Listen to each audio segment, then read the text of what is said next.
So I am in a group chat with a couple guys, and one of them brought up a question in the last couple weeks about the young guys that I've been interviewing on the podcast who have relatively young careers and just found a lot of success early on.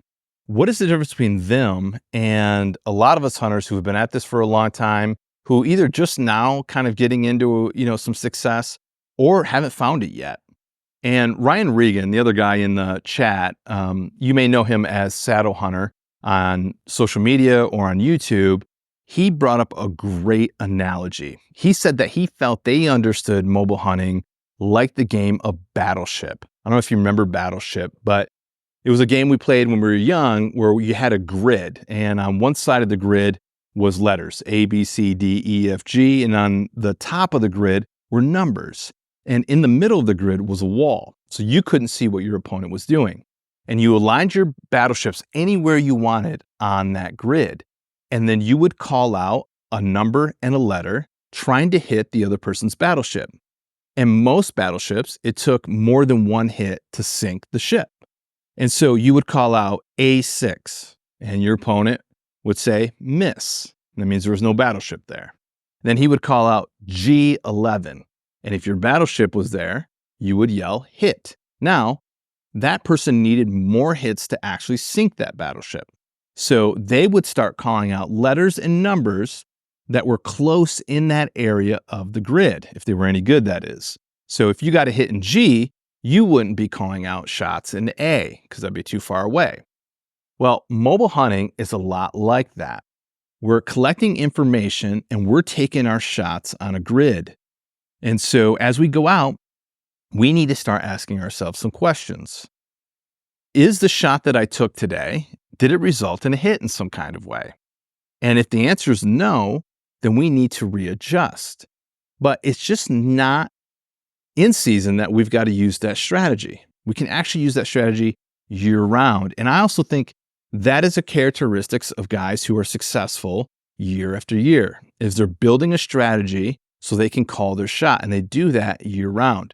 So here we are in July right now, and there's a lot of things you could be doing right now to collect information to call your shot when season opens up. So one thing is cameras.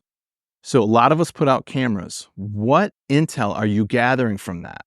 So you obviously have a hit on the location, but if you keep going to that hit, it doesn't result in another hit. So if I got a hit on A3, I can't keep calling out A3 and getting additional hits. I've already hit it once. And so if you haven't killed that deer in that location, you just calling that same shot over and over again, it'll actually go against you. So you need to take that information from the trail camera.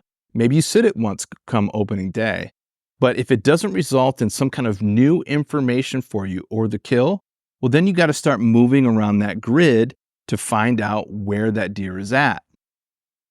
What other things can you be doing right now during the summertime? Well, you could actually go out and put boots on the ground.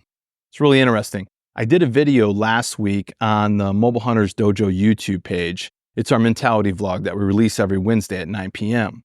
And I was doing some summertime scouting. I was looking for pressure-based bedding so I can anticipate the shift once season got here. I have found some bucks glassing on a bean field about a mile away. And I used the map to try to find out where they're going to go, or at least guess, just like you would in Battleship, where they're going to go once season hits and the pressure comes in the woods. And somebody had asked me, are you concerned about the pressure that you're putting into the bedding area that you're going into? And I wasn't, because they're not there right now. So there's really no pressure at all that I was applying when I went in there, because there's not going to be any deer in there for, at least 8 weeks yet. So that was a good move for me to do, to go in and get some intel. But I also told that person, it didn't matter if they were there right now. I needed that intel. I need to find out where those deer are at so I can call my shot. Because if I don't take a guess, if I don't go out and find the information, I don't know if you remember when you first started the game of Battleship, but for a couple minutes there, a lot of times we're calling off numbers and letters and we're not getting a hit at all. And so I wanted to kind of get as much information so I can shrink that grid down. And it didn't matter to me if I was going to push some deer or bump some deer. I need that information.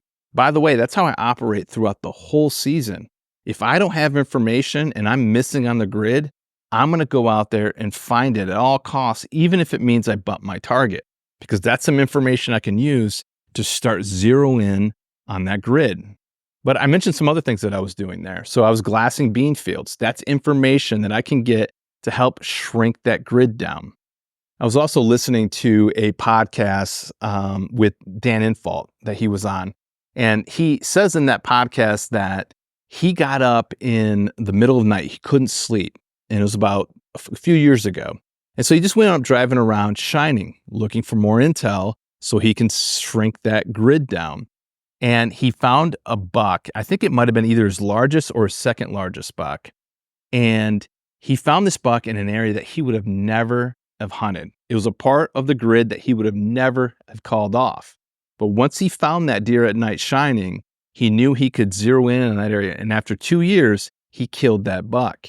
So right now, you could be getting information to help shrink that grid so you, right off of the bat when the season starts, can be closer to calling your shot. So I want to encourage you to do that this week, and I want to encourage you that over the next few weeks. Some of us have, 6 weeks before opener, some of us has 8. That's plenty of time to gather more information for your battleship strategy. So when the season starts, you're closer to getting hit right off of the bat. So I hope you found that analogy helpful. I know it was really helpful for me when I heard it. And right now I'm sitting in the back of my Toyota 4Runner, and I recently did a build and turned this thing into a mobile hunting command center, something I call the Mobile Motel 2.0. And on our Mobile Hunters Dojo YouTube channel, we drop a mentality vlog every Wednesday at 9 p.m. And that's where we dive into the mentality of a mobile hunter. And I break this whole thing down, how I use it, and all the pieces that are in here and what they're used for. So tune in for that. Also on Thursday, we're going to drop another terrain series on the Mobile Hunters Dojo podcast, where we have Jace Allen, and he's going to break down Midwest ag country. So I hope you tune in for that. Do us a favor, give us a follow, a like. We're on Instagram, Facebook, and TikTok at the Mobile Hunters Dojo. And until then, embrace the journey.